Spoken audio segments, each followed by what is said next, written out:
প্রিয় দর্শক, আমি তোহাকে নিয়ে আসলাম গুরুদয়াল সরকারি কলেজের মাঠে। এই জায়গায় আসার পরে বেশ কয়টা আপু আন্টি আমার কাছে আসে সাহায্য চাওয়ার জন্যে। আমার যতটুকু সামর্থ্য আমি ততটুকু দেওয়ার চেষ্টা করেছি।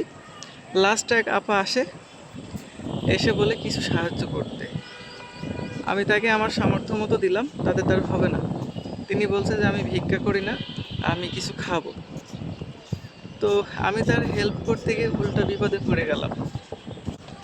তোমরা যারা কিশোরগঞ্জের আছো, কাদের কাদের সাথে এমন হয়েছে, যদি হয়ে থাকে আমার কমেন্টে কমেন্ট করে যাবা। আর এখন থেকে আমি একটা নিয়ত করেছি, সেটা হচ্ছে বাইরে কোথাও গিয়ে কাউকে সাহায্য দেব না আমি।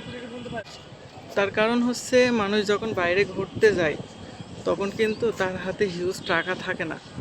যদি 5-10 হাজার টাকাও নিয়ে যায়, তারপরেও কিন্তু তার যতটুকু চাহিদা সেই অনুযায়ী টাকা তার কাছে থাকে না। তারপরেও কিন্তু যদি মন মানসিকতা ভালো হয়, মানুষ মানুষকে হেল্প করতে চায়।